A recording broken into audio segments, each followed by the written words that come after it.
Hello guys, मैं अंकित Kapoor commodity समाचार से। आज हम बात करेंगे इक्विटी की सेशन की। आज कैसा रहा दिन भर में सबसे पहले बात करेंगे निफ्टी की। 200 पॉइंट्स का क्रैश। वहीं अगर बात करें बैंक निफ्टी 800 पॉइंट का क्रैश। जाते जाते निफ्टी के अंदर काफी वॉलेटिलिटी हमको देखने को मिली और जो विक्स है वो 6.5% का गेन देखने को मिला है, मतलब इंक्रीज हुआ है और वहीं से वॉलेटिलिटी इंक्रीज हो गई है। विक्स आप सभी को पता है अगर ऊपर जाता है तो डेफिनेटली वॉलेटिलिटी और ज्यादा बढ़ती है। हमेशा देखा गया है जब क्रैश होता है मार्केट, जब मार्केट गिरता है तब हमेशा विक्स हमने बढ़ते हुए देखा है। नॉर्मली जब अप कंडीशन में होता है, जब साइडवेज कंडीशन ऐसी हो जाती है जहां पे अनस्टेबिलिटी या फिर मार्केट में क्लियर डायरेक्शन नहीं होती है, उस जगह पे होता है कि इस तरह की चीजें देखने को मिलती हैं। आज जो मैंने अपनी टीम से बात करी है, उन्होंने जो इक्विटी, क्योंकि मैं इक्विटी देखता नहीं हूं, आप लोगों को सबको पता है, तो इक्विटी के अंदर जो प्रॉफिट हुआ है वो मोर देन 55,000 का है। आज कौन कौन से प्रॉफिट्स हैं? आईसीआईसीआई बैंक में आपने प्रॉफिट दिया है 5,000 का। सन टीवी नेटवर्क, उसके अंदर 20,000 का प्रॉफिट है, 10% का आरओआई निकला है। ये सारी चीजें मैं आपको क्या बता रहा हूं, फर्स्ट एंट्री और फर्स्ट टारगेट। हम लोग इसमें पार्ट प्रॉफिट से अपने फुल प्रॉफिट ये सब काउंट नहीं कर रहे हैं। सिंगल लॉट में और आपका कितना प्रॉफिट आ रहा है वो हम आपको बता रहे हैं एक लॉट के अंदर। और सिंगल पार्ट प्रॉफिट मतलब जो पार्ट प्रॉफिट है उसी को हम लोग पूरा प्रॉफिट आपके लिए मान के चल रहे हैं। बैंक निफ्टी में 3900 का प्रॉफिट है, समवेयर अराउंड 3000 मान के चलें तो सिर्फ फ्यूचर में जो प्रॉफिट दिख रहा है वो मोर देन 28,000 का दिख रहा है। वहीं अगर बैंक निफ्टी के ऑप्शंस की बात करें तो ऑप्शंस में समवेयर अराउंड जो प्रॉफिट है वो मोर देन 40,000 का क्रॉस होते हुए दिख रहा है। आज कम से कम 1 2 3 4 5 6 7 8 9 10 से 12 कॉल आज दी गई हैं, दो जिसमें से हमने आपको लाइव में दी थी। और जो कॉल्स चल रही हैं मार्केट के अंदर उसके अंदर जो नेट प्रॉफिट आ रहा है 40,000 से ऊपर का आ रहा है सिर्फ ऑप्शंस के अंदर, मतलब कॉल ऑप्शन और पुट ऑप्शन में। टोटल अगर देखा जाए तो जो 10 कॉल्स या 12 कॉल्स दी हैं, सिर्फ एक कॉल है जिसके अंदर लॉस हुआ है। बहुत अच्छा रहा दीपक आज का दिन। जी बहुत बढ़िया था। जैसे कि देखे तो ऊपरी स्तर से भी आज निफ्टी बैंक निफ्टी सवेरे भी यूट्यूब सेशन पे हमने यही बताया था कि यहाँ पर हम बिकवाली करके ही काम करेंगे। ओके। तो उस मुताबिक मार्केट भी नीचे ही गिरते आया।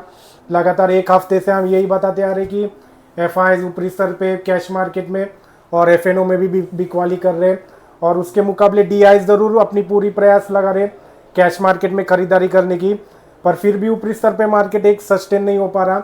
इसलिए अभी बाय ऑन डिप से मार्केट सेल ऑन राइज हो चुका है। तो कितना अभी मान के चलो कि इतना भी और करेक्शन आएगा, क्योंकि मुझे 1000 पॉइंट से ज्यादा गिर गया। 1300 पॉइंट जो 26,000 के ऊपर का हाई लगा था और 1300 पॉइंट गिर चुका है। अगर हम टॉप से भी देखें तो करीबन 5% का करेक्शन देखा गया है निफ्टी में।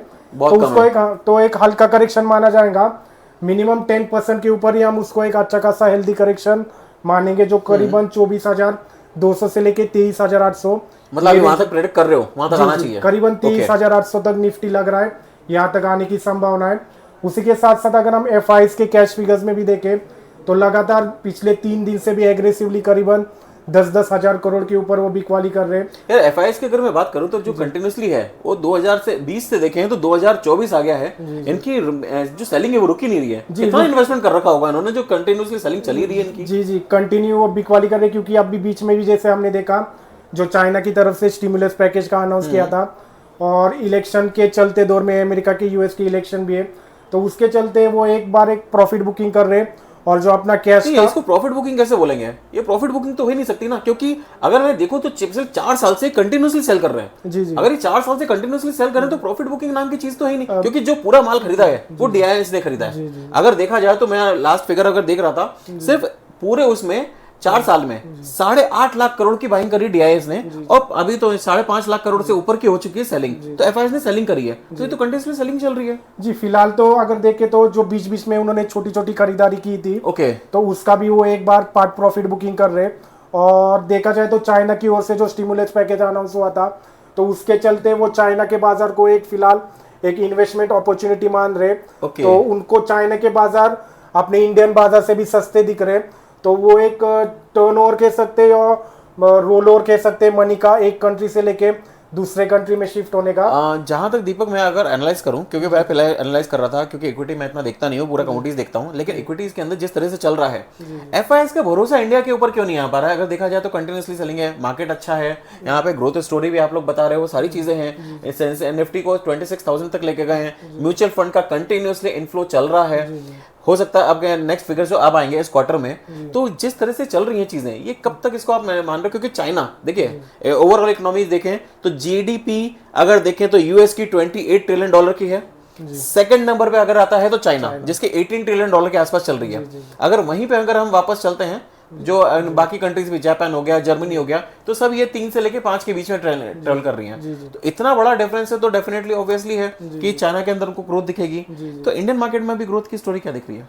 फिलहाल तो जैसे कि गवर्नमेंट के भी बहुत सारे स्टिमुलस पैकेज अनाउंस हो रहे, साथ ही साथ बजट में भी उन्होंने जो मेजर स्टांस लिए थे, जो एक स्किल डेवलपमेंट, युवाओं को रोजगार देना, तो उसी के चलते जो मेक इन इंडिया का जो भी एक इनिशिएटिव है, साथ ही साथ जो रेलवे सेक्टर को एक बढ़ावा देना, जो गवर्नमेंट सेक्टर है, तो उसको चलते हम देख रहे कि उसमें गवर्नमेंट का खास करके फोकस है। तो उसी के चलते जो मेक इन इंडिया का जो अभी भी रिसेंटली देखा रहेगा कि फॉक्सकॉन का भी जो हमने प्लान देखा तमिलनाडु में जो बिल्टअप किया, तो मेक इन इंडिया के चलते थोड़ा सा इंडियन बाजार मुकाबले चाइना के थोड़ा सा यहाँ पे एक लेबर कॉस्ट को लेके भी देखे तो सस्ता नजर आ रहा है। तो उसी के चलते थोड़ा एफआईज भी इंतजार कर रहे थोड़े इंडियन बाजार के करेक्शन का। जैसे ही उनको एक अपॉर्चुनिटी मिलेंगी करीबन 10% to 15% के आसपास, तो जरूर वो एक बार हमारे इंडियन बाजार में भी आएंगे, क्योंकि अभी यूएस की भी इलेक्शन है, थोड़ा सा पैसा बॉन्ड में भी जा सकता है आने वाले दिनों में, क्योंकि जनरली देखा जाता है कि इलेक्शन से पहले थोड़े बॉन्ड मार्केट में भी हमें हलचल देखने को मिलती है। तो वो उसका भी एक इम्पैक्ट हमें देखने को मिल सकता है। ओवरऑल देखे तो एफआईज और डीआईज की ओर से, एफआईज की ओर से लगातार बिकवाली, हमारे डीआईज लगातार मार्केट को सपोर्ट कर रहे हैं। साथ ही साथ जो एसआईपी का इनफ्लो लगातार धीरे हर मंथ ऑन मंथ इंक्रीज हो रहा है, म्यूचुअल फंड का भी इंक्रीज हो रहा है, तो ये सारी चीजें एक पॉजिटिव फैक्टर ही हम समझेंगे।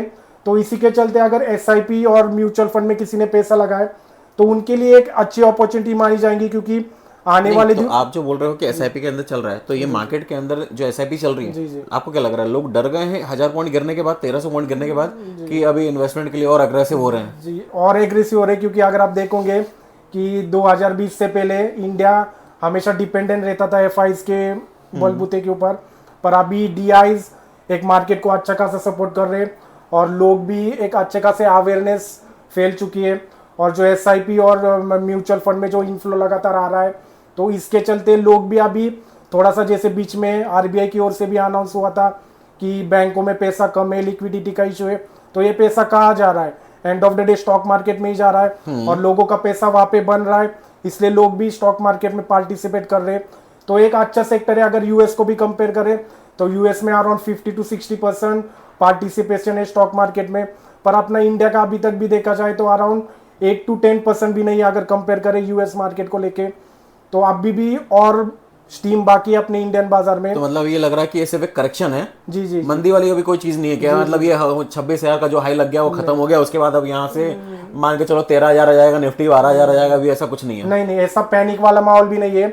जो बीच बीच में जो पार्ट प्रॉफिट बुकिंग का जो एक रहता है इंस्टीट्यूशनल फंड की ओर से, या जो एनएवी क्लोजिंग रहती है दिवाली से पहले, जो म्यूचुअल फंड वालों को भी दिखाना रहता है, तो उसी के चलते एक पार्ट प्रॉफिट बुकिंग हम इसको कहेंगे। साथ ही साथ अगर देखा जाए तो ओवरऑल इंडिया का अभी भी मार्केट एक स्ट्रॉन्ग बुलिशी मार्केट हम इसको कहेंगे। हर एक डिप में अगर आपकी एसआईपी भी चालू या म्यूचुअल फंड चालू है, आप जरूर इसमें एक बार खरीदारी कर सकते हो।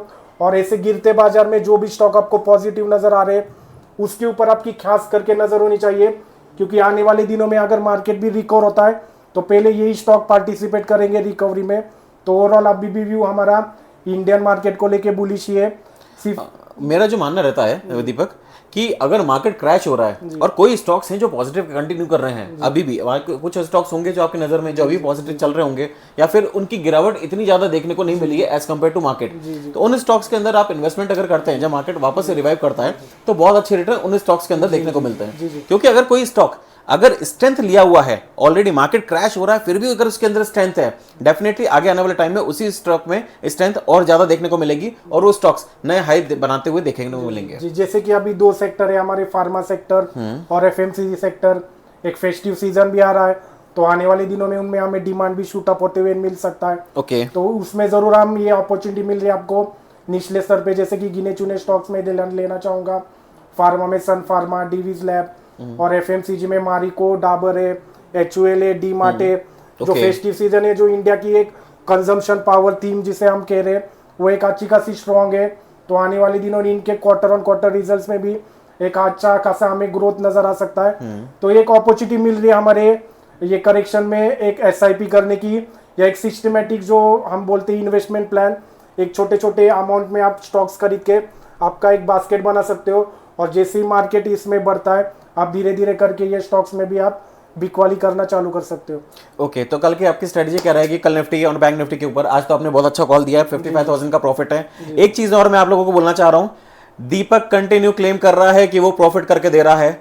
हम मानेंगे नहीं मानेंगे वो सारी चीजें आपके ऊपर है, लेकिन अगर आप हमारा लाइव सेशन ज्वाइन कर रहे हैं, डेफिनेटली मॉर्निंग में 8:30 बजे से लेकर 10 बजे तक लाइव सेशन में कॉल्स प्रोवाइड कर रहा है।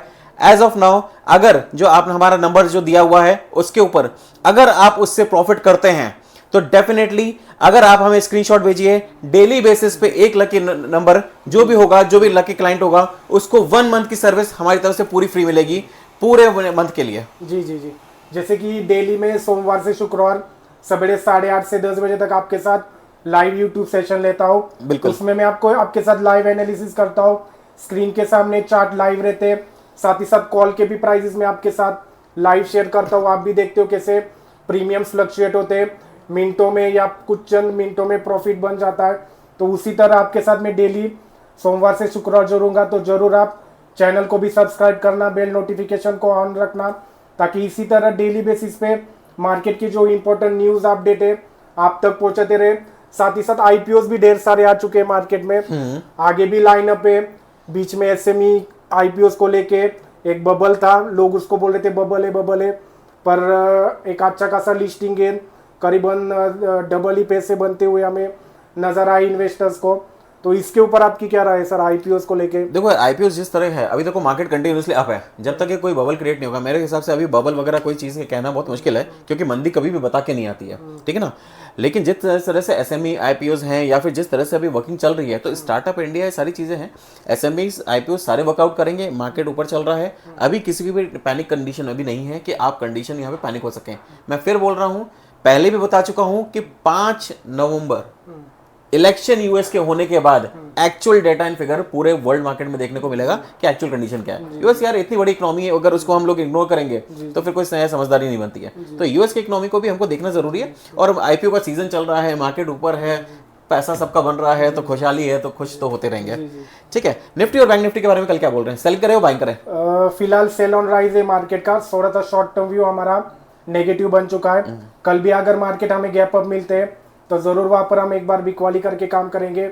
आज भी हमारे यूएस मार्केट कैसे परफॉर्म करते हैं उसके ऊपर भी हमारी नजर रहेगी। साथ ही साथ आज एफआईडीआईज की ओर से कैश मार्केट में कितनी खरीदारी बिकवाली के फिगर आते हैं वो भी मायने रखते हैं। उसी के साथ साथ आज वॉर की जो खबरें चल रही है, बीच बीच में जो खबर आती है उसको लेके भी मार्केट थोड़ा सा रिएक्ट करता है, खास करके क्रूड में हमें एक अच्छा खासा उठापटक देखने को मिलता है।